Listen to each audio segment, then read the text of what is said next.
This is the Fox 5 News Block. Well, disgraced movie mogul Harvey Weinstein back in a New York courtroom today as a jury selection begins in the retrial for his sexual misconduct. And a second Columbia student and pro-Palestinian activist has been arrested by ICE for his involvement in last year's Gaza protests. Good afternoon, everyone. I'm Sharon Proley, and welcome to the News Block. Those stories all in just a moment, but first, let's take a look outside right now. Is spring going to ever get here and stay here, Nick? What do you think? Well, it's here now, but again, it's definitely been a changeable forecast, we'll say, Sharon. And, you know, we made it into the upper 60s, so it's nice and mild. A little bit of sunshine at times, fair amount of clouds, too. 71, the warm spot at Newark. 61, though, Bridgeport to Hartford. And 50 in Scranton. That gives you a sign of something's happening out there. We do have a little disturbance coming by. Winds are picking up speed, 10 to 20, and gusty. Gusts particularly west now are gusting up to 35 to near 40 miles per hour. That's going to overspread the entire area this evening, and that's why we do have a wind advisory that is in effect. Basically, is going to run all night into tomorrow. That's probably going to be extended to the entire area, not just including New Jersey and Pennsylvania. And here comes the potential for some isolated showers, even a thunderstorm this afternoon in the early evening time frame.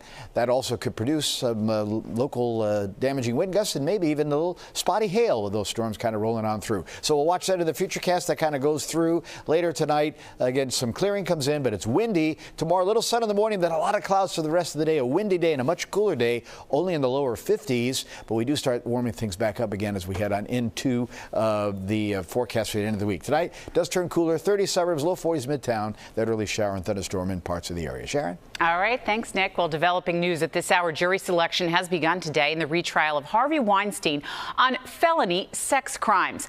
Last year, the New York Appeals Court judge threw out Weinstein's 2020 conviction because of witness irregularities in order to retrial. Well, since then, he's been held at Rikers Island, and today he came into the courtroom in a wheelchair. The 73-year-old has pleaded not guilty and denies raping or sexually assaulting anyone. An attorney for one of the complainants spoke with us, and here's what she had to say. But you're also going to hear from a new woman, my client Jane Doe, also known as complaining witness number 3. Harvey Weinstein was indicted for criminal sexual act in the first degree for sexually assaulting my client in a Manhattan hotel room in spring of 2006. As she has told me her experience, and again told the DA her experiences, one thing has been crystal clear, that this was not consensual. Well, some prospective jurors made it clear they couldn't be fair in judging the one-time Hollywood mogul. Also developing at this hour, protesters gathering in Foley Square today after the detainment of a second Columbia University graduate student. Eyes off our campus now! Hands off our students! Free, free, free Palestine! Demonstrators, as you can hear, calling it another illegal arrest. Mohsen Madawi thought he was taking a step toward becoming a U.S. citizen yesterday when he arrived for his U.S. naturalization interview in Vermont. Instead, he was arrested by ICE. Madawi has a green card and is a student at Columbia University, where he organized and took part in student protests against the Middle East war on campus last year. We are out here today demanding the release of Mohsen Madawi. We have been out in the streets for every student activist that has been illegally abducted and detained simply for protesting the genocide in Gaza. We're here to say that protesting a genocide and an occupation is not a crime. Well, a Vermont federal judge has ordered that Madawi remain in the U.S. His lawyers are still trying to find him. The Trump administration says the pro-Palestinian and pro-Hamas demonstrator sparked a rise in anti-Semitism across the country. And this arrest coming as the Trump administration is freezing billions of dollars in federal funds to Harvard University after the school refused to comply with President Trump's new terms to limit campus activism. Fox's Rebecca Castor has the latest from Washington now. The Trump administration is not soon forgetting the widespread pro-Palestine protests that swept across university campuses last year. Some of the international student leaders are facing deportation, and now federal funding is on the line. We have been addressing the issue of anti-Semitism on campuses. There's been some grant funding and contract funding that we've reviewed, and some we've canceled and some we've put on hold. Harvard is the latest school to have billions in federal grants and contracts put on hold after university leaders refused government demands, including to eliminate DEI programs, report foreign students here on visas who violate codes of conduct, and return to merit-based hiring and admissions. These higher ed institutions that have fundamentally lost their way, U.S. taxpayer dollars should never be propping up anti-Semitism. Harvard is the 7th school targeted by the Trump administration, but it's the first to push back, with the university's president saying in part, quote, "No government, regardless of which party is in power, should dictate what private universities can teach, whom they can admit and hire, and which areas of study and inquiry they can pursue." Harvard University today said, go to hell. Harvard's move also drawing praise from alum and former President Barack Obama, who says other institutions should follow suit. Harvard says it has already taken action against anti-Semitism on campus and argues many of Trump's demands are not related. In Washington, Rebecca Castor, Fox News. And former President Joe Biden is returning to the national stage tonight to highlight concerns he says that Democrats have about President Trump's agenda.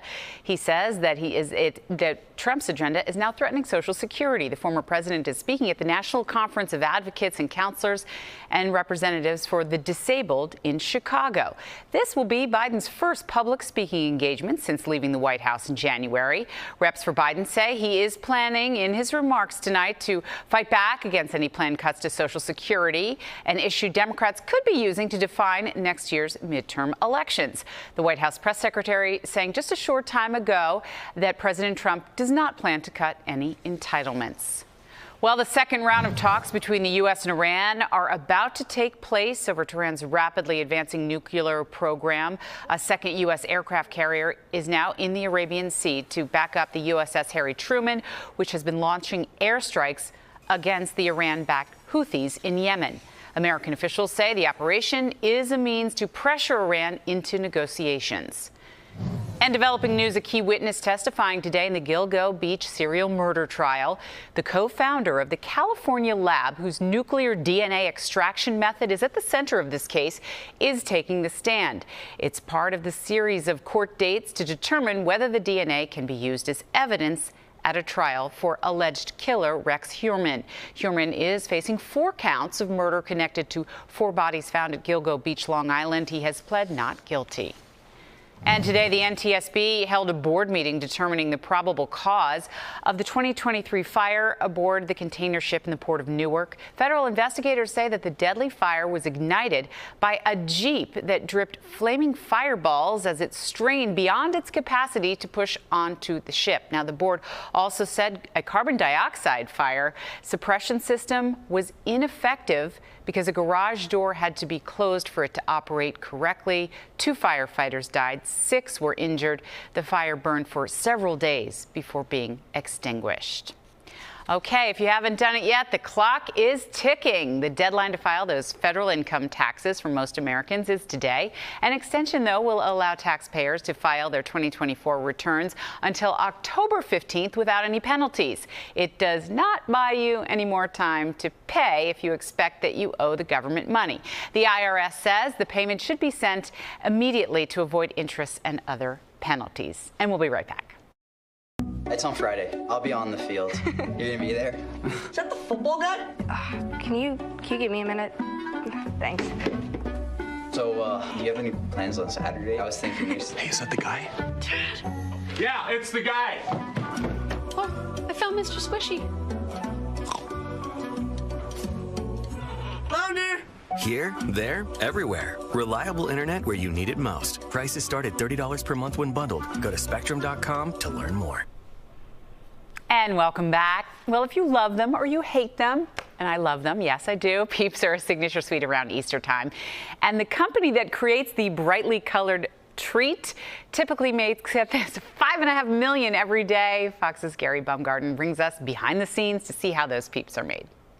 Easter is often associated with bright colors and sweet treats, something food manufacturer Just Born Quality Confections is quite familiar with. The company makes a variety of candies, including Mike and Ike's and hot tamales, but its classic Chicks and Bunnies might be its best-known product, especially during Easter. We make 5.5 million Peeps every single day, which is approximately 2 billion Peeps per year. The company relies on just 4 ingredients to make its signature treat. We have sugar, corn syrup, gelatin, and air. They are cooked and mixed and whipped together. Producing the brightly colored marshmallow treats has gotten much faster since Peeps were first invented in 1953. Peeps used to take 27 hours to make just one Peeps chick. Now it takes only 6 minutes. Most of the modern Peep making process consists of cooling down after being pumped into its classic shapes and dusted with brightly colored sugar. Then there is an overwrap protective film that they get wrapped, put in their cases, and then shipped off to our retailers and our fans. The company says its original color, yellow, is its best seller, but the variety of colors and flavors help them stand out during the Easter season. They are just such cute characters. They have beautiful colors, they're fun shapes, they're perfect for the spring season. The sweet treats could also be hopping into more Easter baskets this year, as some consumers are looking for alternatives to dyeing eggs amid soaring prices. We think that Peeps have become such a cultural icon because they have been passed down through generations. Gary Baumgarten, Fox News. That's delicious. Okay, well, for the next 20 days, millions of viewers are expected to tune in to this Swedish hit, The Great Moose Migration. There it is. The live stream airs 24 hours a day and follows moose as they swim across the river during their annual spring migration. Crews use dozens of cameras, as you can see there, and almost 12 miles of cable to get this job done. Last year, the production hit 9 million viewers on the broadcaster's streaming platform. And Easter, we're learning, not just for people. Meerkats and raccoons go on an Easter egg hunt at a German zoo. Take a look. The animals searched high and low, even sniffed around looking for hidden treats. Some meerkats even got their heads stuck inside the eggs during the hunt. They were filled not with sugar, but mealworms for the meerkats and hard-boiled eggs for the raccoons.